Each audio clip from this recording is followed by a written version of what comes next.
Jésus est de retour. C'est pas réglementaire. Bonsoir.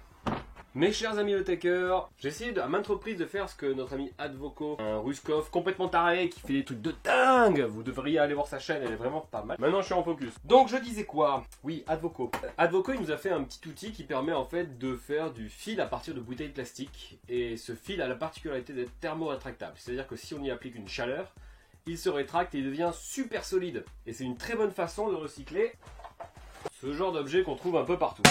Pour ce faire, il nous faut une cornière métallique. Mes voisins font de la déchetterie sauvage. J'ai trouvé ça dedans, ça fera l'affaire. On va couper un petit peu en longueur et ensuite en largeur. Il va nous falloir aussi des lames de cutter, une bouteille bien sûr, et des tiges filetées, des écrous. C'est un peu la dèche au niveau des écrous, mais j'en ai réussi à en retrouver deux quand même. Donc on va faire avec ça.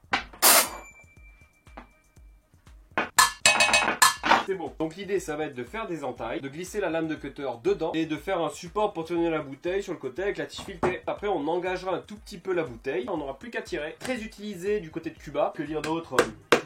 Ça peut être utile pour réparer des outils, pour attacher quoi que ce soit en fait qu'on ferait avec de la corde mais de façon permanente. Et après si on veut le défaire, faut le couper. Voilà. Pour thermo-rétracter le plastique, en fait il suffit d'un décapeur thermique ou alors d'eau chaude tout simplement. Et ben c'est parti. Donc première étape ça va être de couper ce poteau. Alors on a un poteau qui nous fait combien? 8. Donc on va faire 40 pinces qu'on fait avec les moyens du bord. C'est pas très pratique de scier comme ça mais bon.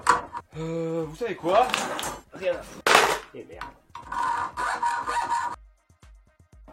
Bon, pas très droit. Bon, en même temps j'y vais comme un russe. Bon, fait quoi une lame?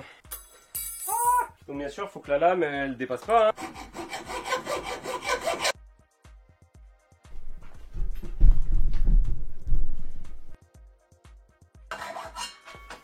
Suer. Ce serait tellement plus simple avec une presse. Faudra que je m'en fasse une de façon assez urgente. J'aime bien le système D. Rebelote. Gros plan sur les pieds. Le truc à pas faire quoi.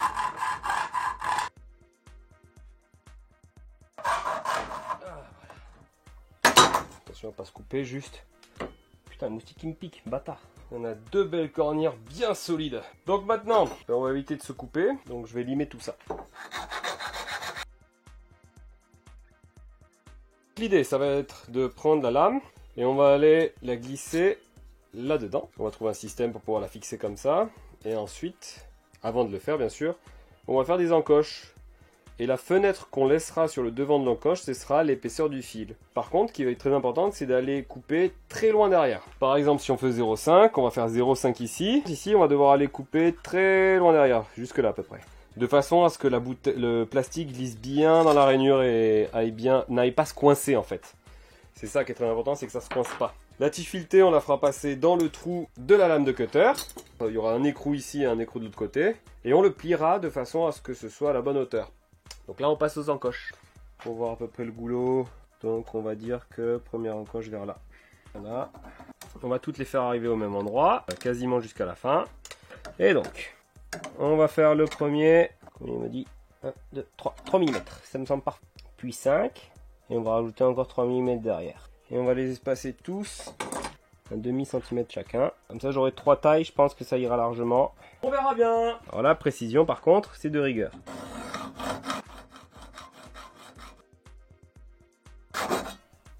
Voilà, nickel. Bon, on a une espèce de très fine couche de métal là, donc on va aller... se l'enlever. Il faudrait vraiment une petite lime pour nettoyer tout ça, hein, parce que j'en ai une. En tout cas, vous voyez, j'ai bien fait une belle rainure derrière. J'essaierai de la polir tout à l'heure, d'une façon ou d'une autre. On passe à la suivante. Voilà. Et la dernière. Voilà. Donc on voit bien 3 tailles différentes. Comment je peux nettoyer ça, moi? Ça dit. Et sachant que nous on veut qu'elle soit bien plaquée contre. Là je vois l'épaisseur du métal. Il est là. Tac. Ouais, il me faut un vrai poinçon. C'est mieux, mais bon, ça ira. Et c'est parti pour le perçage. Pour percer, il faut toujours mieux mettre un peu de graisse. Je battrai. On va aller marquer de l'autre côté aussi, puisqu'il faut que ça traverse. Donc à faire autant être droit. Voilà, on va aller mettre un bout de bois en dessous pour éviter de percer dans l'établi. Le mode Jésus bricoleur, c'est pas terrible. Il va pas me falloir toute cette tige filetée, je vais en couper juste un petit bout. Je vais appuyer la taille de la bouteille, au moins, juste un tout petit peu plus. Voilà. Je crois que j'ai tous les éléments. Ah non, il me manque une cale en bois à l'intérieur, de façon à bien plaquer la lame contre le métal. Alors, faut dire que la tige filetée, elle passe just dans le trou de la lame de cutter. Je suis pas sûr que c'est une bonne idée, mais je vais essayer de la percer.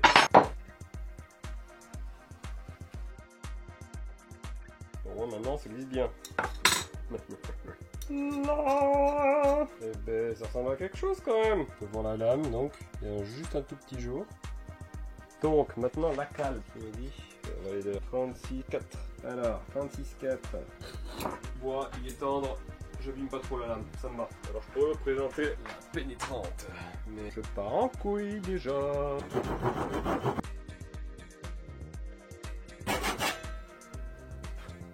Hop là, un tout petit carré, ça ira bien. C'était nickel. Voilà, on a bien les fentes, l'écrou, j'ai ma cale en bois. Si on regarde de l'autre côté, la lame de cutter, les fenêtres et la cale en bois. Donc je torde un petit peu la tige filetée pour que ce soit bien orienté face aux fenêtres.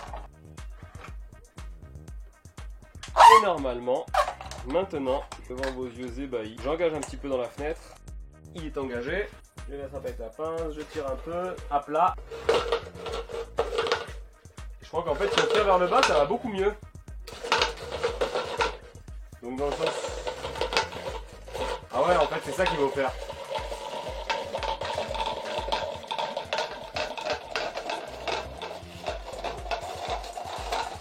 Dans la coloc. La béquille!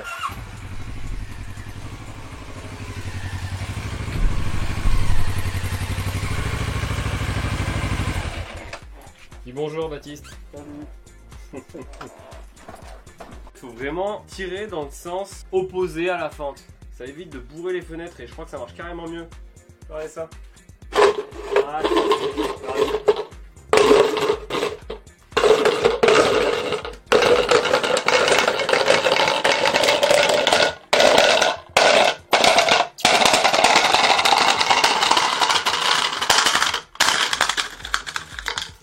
et 10 mètres. Vous irez voir les vidéos d'Advoco, vous allez voir, il répare des trucs de dingue avec ça. Il met des pressions de fou. Bon, après, il fait plusieurs tours, bien sûr, hein, pour multiplier la résistance. C'est du recyclage, du upcycling même, on dit. Le upcycling, c'est quand d'un déchet, on fait une ressource. Et là, ben, donc d'un déchet, une bouteille en plastique, on en fait une ressource, un fil thermorétractable. Et ça peut vous faire un petit entonnoir. Ah ouais.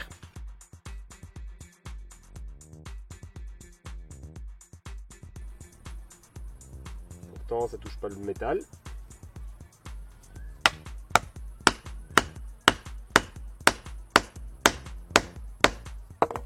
Ça tient.